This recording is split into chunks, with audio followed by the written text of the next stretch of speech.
में सारे कोड को आपको सारे एलिमेंट्स को स्कैन करना है। Clear? And don't required use of extra array list. आपको मतलब आपको ये रिक्वायर्ड नहीं कि आप इसमें एक्स्ट्रा एरे लिस्ट को ऐड कर सको। क्लियर? अब आते हैं इसका सैंपल इनपुट देखते हैं। आप ये सैंपल इनपुट हमें कहना क्या चाह रहा है, किस तरह से हमें एरेज को एक एरेज जो दिए वो उसे सॉर्ट कैसे करना है। क्लियर? ठीक है, तो देखो इसका सैंपल इनपुट से आपको पूरा पॉइंट क्लियर हो जाएगा कि ये क्वेश्चन हमें कहना क्या चाह रहा था। एक हमारे पास एक एरे लिस्ट दिया हुआ है, उसमें 7 एलिमेंट्स दिए हुए हैं, वो दिया हुआ है 0 1 1 0 1 0 1 दिए हुए हैं। क्लियर? अब इस एरे लिस्ट में हम इस एलिमेंट्स को 0 और 1 के फॉर्म में दिए होंगे, इससे एक्स्ट्रा नंबर नहीं दिए होंगे। क्लियर? इस क्वेश्चन में साफ साफ इस चीज को लिख दिया गया है। अब इसका सैंपल जो आउटपुट देखो तो देख, पहले आ रहा है 0 0 फिर 1 1। इसका कहने का मतलब ये मेरे दोस्त कि सबसे पहले इस एरे लिस्ट में जितने सारे 0 एलिमेंट्स दिए होंगे, सबसे पहले आपको उस चीज को अरेंज करना है, मतलब उस चीज को आपको ऐसे इस एरे लिस्ट को सजाना है ताकि सबसे पहले आप जीरोस को प्रिंट करवा, उसके बाद आपको 1 को प्रिंट करवा।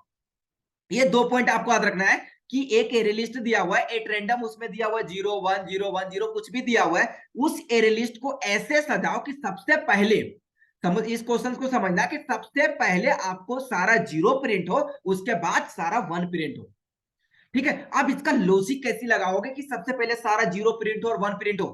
तो क्या सोच सकते हो कि एक हमारा जो फर्स्ट इंडेक्स होगा, हम इसको इस तरह से सजाने का प्रयास करेंगे। एक तो हम 0 इंडेक्स पे इसको सेट कर देंगे कि हम ऐसे इसका ट्रेवल्स करेंगे। एक ट्रेवल्स हम जो स्टार्ट करेंगे i इक्वल टू 0, मतलब इंडेक्स 0 से स्टार्ट करेंगे और एरे डॉट लेंथ तक उसको ट्रेवल्स करवाएंगे। उसी तरह से एक जे लेंगे, जे हमारा बैकएंड से ट्रेवल्स करेगा, और जो हमारा ये i इक्वल टू 0 वो राइट मतलब लेफ्ट से ट्रेवल्स करेगा, और जो हम एक जे वेरिएबल्स लेंगे वो लेफ्ट से ट्रेवल्स करेगा, सॉरी राइट से ट्रेवल्स करेगा। कहने का मतलब ये है कि हमारा जो आई इंडेक्स है, जो हमारा आई इंडेक्स जो स्टार्ट करेंगे वो 0 से स्टार्ट करेंगे, और जो उसकी हम जो लास्ट पोजीशन वाला जो इंडेक्स लेंगे वो लेंगे जे के नाम से, ताकि हम उसके लास्ट पोजीशंस को कंपेयर कर सके। हमें लास्ट के पोजीशंस पे 1 चाहिए और मतलब फर्स्ट के पोजीशंस पे 0 चाहिए। अब इसका लॉजिक क्या है? हम लॉजिक ये लगाएंगे कि अगर एरे ऑफ आई जो है अगर इक्वल इक्वल टू 0 आ जाता है तो हम उस समय आईज को इंक्रीज कर देंगे। क्लियर? लेकिन अगर आई इक्वल इक्वल टू 0 नहीं आता है, और उस केस में हम चेक कर लेंगे जे, मतलब लास्ट के पोजीशंस को चेक कर लेंगे, और जो लास्ट के पोजीशंस को चेक करेंगे, मान लो लास्ट के पोजीशंस हमारा है 6 और 6 के पोजीशंस पे 1 है, तो हमको लास्ट के पोजीशंस पे 1 ही चाहिए। अब 1, अब उसके बाद 5 के पोजीशंस पे है तो 5 के पोजीशंस पे 0 आ गया, इस जगह पे हमको क्या चाहिए? 1 चाहिए। तो इसको 1 करने के लिए हम वैल्यूज को क्या करने वाले हैं? स्वैप। तो कहने का मतलब आई का वैल्यूज हमारा इंक्रीज करते जाएगा और जे का वैल्यूज हमारा डिक्रीज करते जाएगा, और उसके बाद अब फिर से एक बार सुनना कि अगर if array of I equal equal to 0 हो जाता है तो आई को इंक्रीज कर देंगे। अगर इफ एरे, अब यहाँ पे देखो कि अगर array of j equal equal, अगर जेरो मॉडुलस करते हो या फिर array of i modulus 2 equal equal to 0, तो 0 आई को इंक्रीज करवा दिए। उसी तरह से array of J modulus, array of J या फिर array of J modulus 2 equal equal to 1 आ जाता है तो जे को डिक्रीज करवा देंगे। 2 पॉइंट क्लियर? तीसरा पॉइंट, अगर ये 0 और 1 ना ही फर्स्ट के पोजीशन पे 0 आ रहा है और ना ही लास्ट के पोजीशन पे 1 आ रहा है, ये आ रहा है मतलब एक तरह से आ रहा है अपोजिट आ रहा है, कि मतलब लास्ट के पोजीशन पे 0 आ जा रहा है और फर्स्ट के पोजीशन पे 1 आ रहा है, तो इस वैल्यूज को हम क्या कर देंगे? स्वैप करवा देंगे। और स्वैप इस तरह से करवाएंगे ताकि अगर हम स्वैप करवाते करवाते एक पॉइंट पे पहुंच जाए कि हमारा इधर से आई इंक्रीज करके 0 पे पहुंच गया और जे भी इंक्रीज करके डिक्रीज करके 0 पे पहुंच गया, तो ये ओवरलेप ना कर जाए। ओवरलेप ना करे उसके लिए हम उसको सेट करेंगे, कंडीशन देंगे कि हमारा जो आई हो लेस देन जे हो। बस ये काम करना है, आपका पूरा कोड कंप्लीट हो गया। तो चलो अब कोड लिखते हैं कि कोड किस तरह से इसका इंप्लीमेंट करने वाले हैं। तो कोड को बहुत ही इजी वे में समझाने का प्रयास करूंगा। कोड थोड़ा लंबा होगा लेकिन बहुत ही इजी होने वाला है मेरे दोस्त। आपको कॉन्सेप्ट याद रखना है। सबसे पहला कॉन्सेप्ट आपका क्या है? 2 वेरिएबल्स को डिफाइन करना। 2 वेरिएबल्स, एक को जो डिफाइन करना है int i equal to 0 index पे सेट करना है, और दूसरा जो इंडेक्स लेना है वो लास्ट के पोजीशन, मतलब हम क्या करेंगे? 0 और लास्ट के पोजीशंस को टारगेट करेंगे, ताकि अगर वो 0 और लास्ट के पोजीशंस पे अगर हम फर्स्ट के पोजीशंस पे अगर हम फर्स्ट के पोजीशंस पे अगर 0 नहीं मिल रहा है, वहां 1 मिल रहा है, और लास्ट के पोजीशन पे 1 नहीं मिल रहा है, 0 मिल रहा है, तो उस वैल्यूज को हम स्वैप करवा सके तो हम एक बार में स्कैन कर लेंगे। तो हम यहाँ पे लिख देंगे इंट जे इक्वल टू, ये हमारा जो इंडेक्स कौन सा शो करेगा? लास्ट इंडेक्स को, तो एरे डॉट लेंथ -1 कर देंगे। क्लियर, ये हो गया, 2 काम मेरा हो चुका है। तीसरा काम हमारा क्या है, हमें क्या करना है, अगर हम आई और जो आई को इंक्रीज करते करते और जे को डिक्रीज करते करते हम एक ऐसे पोजीशन पे पहुंच गए जहां पे आई और जे का पोजीशन सेम हो, तो उस सेम पोजीशंस को हम ओवरलैप ना करें, उसके लिए एक कंडीशन डालेंगे वाइल का कंडीशन हमें ये बोलेगा कि अगर वाइल में आई लेस देन इक्वल टू जे हो तभी तक ये कंडीशन चले, उसके बाद कंडीशन चेक ना करे, स्वैप ना करवाए, ना ही इंक्रीज करवाए ना ही डिक्रीज करवाए, तो ये हमने डाल दिया। अब सेकेंड पोजीशन, अब ये चेक करने वाले हैं कि अगर वाइल हमारा जो एरे ऑफ आई है अगर मॉडुलस 2 इक्वल टू 0 हो जाता है, एंड साथ साथ हम एक चीज और चेक करेंगे, आई लेस देन जे होना चाहिए। अगर ये होता है, हमने क्या बोला कि अगर हमें फर्स्ट के इंडेक्स पे ही फर्स्ट के इंडेक्स पे हमें 0 मिल जा रहा है तो हम वहां पे आई को इंक्रीज करवाएंगे, वहां स्वैप करवाने की जरूरत नहीं है क्योंकि हमें फर्स्ट इंडेक्स पे 0 ही चाहिए। तो यहाँ पे हमारा आई हो गया प्लस प्लस।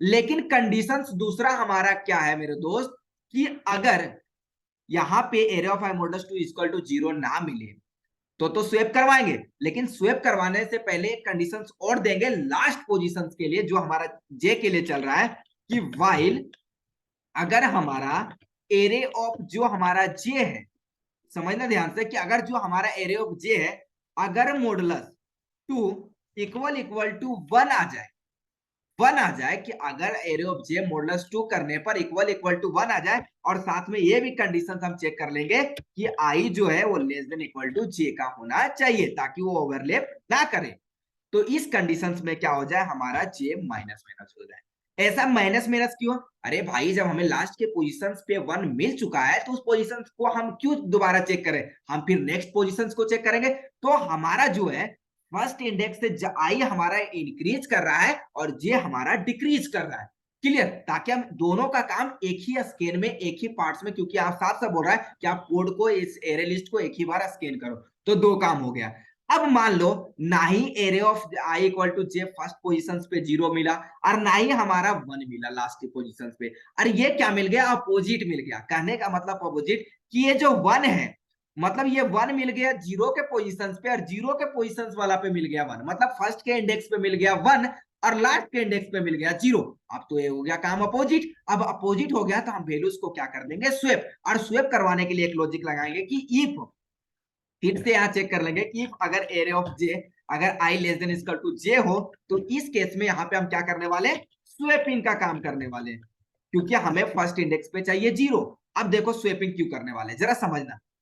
यहाँ पे 0 मिल गया तो हमें कुछ नहीं, आई को इंक्रीज किए पहुंच गए 1 पे, ठीक है।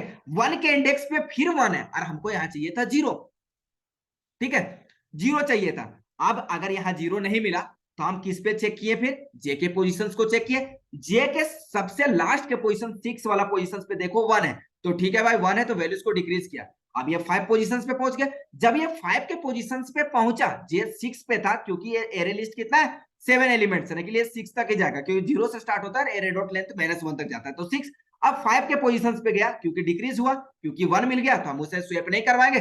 अब डिक्रीज किया, अब मिल गया 5 के पोजीशंस पे 0, हमको चाहिए था 1। अब क्या हुआ, इस 0 और इस 1 को स्वैप करवाने के लिए हमें ये लूप लगाना पड़ा, इस कंडीशंस को स्वैप करवाएंगे। स्वैप करवाने का जो देखो क्या हर तरीका का स्वैप करवा सकते। सबसे पहले आपको क्या करना है, एक टेम्पोररी वेरिएबल्स लेना है, इंट एक टेम्प नाम का वेरिएबल्स क्रिएट करना है, टेम्पोररी वेरिएबल्स क्रिएट करना है। उसमें क्या करना है, आपको जो एरे ऑफ जे का जो वैल्यूज है, जो भी एरे ऑफ जे का वैल्यूज है, मान लो एरे ऑफ जे का वैल्यूज क्या है 0, उस 0 को आप डाल दो टेम्प में, ठीक है, टेम्प में डाल दो। और जो हमारा एरे ऑफ जे है, एरे ऑफ जे में किसका वैल्यू डाल दो, एरे ऑफ आई का वैल्यू डाल, जो भी एरे ऑफ आई का वैल्यूज हो वो क्या करो जे में डाल दो, तो इससे स्वैप नहीं हो जाएगा क्योंकि एरे ऑफ आई का पोजीशंस पे 1 था। हम चाह रहे इस 1 का पोजीशंस पे क्या चला जाए, 0 चला, इस 1 के पोजीशंस पे आ जाए 0 और इस 0 के पोजीशंस पे आ जाए 1, तो वैल्यूज हो जाएंगे स्वैप। अब तीसरा कंडीशन कि जो हमारा एरे ऑफ आई, अब यहाँ पे क्या कर दिए, एरे ऑफ आई का वैल्यू एरे ऑफ जे में चल जाए, और जो एरे ऑफ आई है, एरे ऑफ जो हमारा आई है, वो जो हमारा टेम्प का जो वेरिएबल्स था वो टेम्प का वैल्यूज एरे ऑफ आई में चला जाए। इससे क्या हो जाएगा, वैल्यूज हमारा स्वैप हो जाएगा। क्योंकि देखो अब अगर मैं सिंपल सा दिखाऊं तो यहाँ पे क्या था, यहाँ 0 1 के इंडेक्स पे क्या था, 1 था, और यहाँ पे 5 के इंडेक्स पे क्या था, 0 था। इस वैल्यूज को स्वैप करवाने के लिए हमने क्या किया, एरे ऑफ जे का जो भी वैल्यूज था टेम्प में डाल दिया, और जो एरे ऑफ आई का वैल्यूज था उसको जे में डाल दिया, और जो भी टेम्प का वैल्यूज था एरे ऑफ आई में डाल दिया। तो इस तरह से वैल्यूज को इस तरह क्या कर दिया, स्वैप करवा दिया। कहने का मतलब ये जो 1 था वो चल गया 0 के पोजीशंस पे, और ये जो 0 था वो चल गया 1 के पोजीशंस पे। इस तरह से वैल्यूज हमारा स्वैप हो गया। अब स्वैप करवाने के बाद हम क्या करेंगे, आई को इंक्रीज करवा देंगे और जे को कर देंगे डिक्रीज। ये हमारा हो जाएगा माइनस माइनस। बस आपका काम हो गया कंप्लीट, बस इतना ही काम आपको करना था। अब दिखाते हैं कि हमारा कस्टम इनपुट आता क्या है। तो चलो देखते हैं हमारा रिजल्ट सही आ रहा है या नहीं।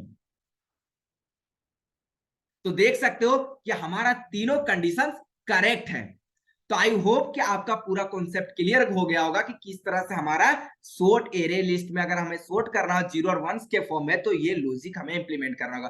पहला दो चीज सोचना होगा कि सबसे पहले हमें करना क्या है। हमें करना ये है कि पहले इंडेक्स 0 से स्टार्ट करना है, जीरो मतलब आई एक दो वेरिएबल्स क्रिएट करना है जो एक 0 को चेक करे, एक लास्ट पोजीशंस को चेक कर रहे हैं जो कि जे चेक कर रहा है। अब ये ओवरलैप ना हो जाए इसलिए आई लेस देन इक्वल टू जे कर दिए। उसके बाद हम यहाँ पे कंडीशन चेक करेंगे कि अगर array of i modulus two equal to 0 आता है और i less than equal to j है तो आई को कर दो इंक्रीज ताकि नेक्स्ट एलिमेंट को चेक कर सके। अगर ये ऐसा नहीं है, अगर ये कंडीशन हो जाता है फॉल्स, तो आ जाए जे के पास, जे ये चेक करे कि इसका जो last position modulus two equal to अगर 1 एलिमेंट्स है वहां, तो वो क्या कर दो, जे को डिक्रीज कर दो ताकि फिर वो नेक्स्ट एलिमेंट को चेक कर पा सके। लेकिन अगर ये दोनों वैल्यूज अपोजिट हो तो वैल्यूज को क्या कर दो, स्वैप करवा दो। ठीक है, बस आपको ये काम करना है। अब इसका ड्राई रन आप पे मैं छोड़ता हूं कि आप इसको ड्राई रन कैसे करोगे, क्योंकि ड्राई रन बहुत इजी होता है यार। मैंने आपको पूरा कॉन्सेप्ट क्लियर कर दिया कि ये कौन कौन से कोड आपके किस लिए काम कर रहे हैं। ठीक है, तो आपको ये ड्राई रन करके देखना है कि कोड कैसे चलता है और आपको बताना है। अगर आप ड्राई रन नहीं कर पाते हो तो हमें हमारे नंबर यूट्यूब के डिस्क्रिप्शन में दिए हुए, हमें बताना जहां भी प्रॉब्लम्स हो उस प्रॉब्लम्स को हमें कॉल करना, मैं उस प्रॉब्लम को सोल्व करने का काम करूंगा। तो आज के लिए इतना ही, फिर मिलते हैं नेक्स्ट वीडियो में बहुत ही इजी वे के साथ। जय हिंद, जय भारत।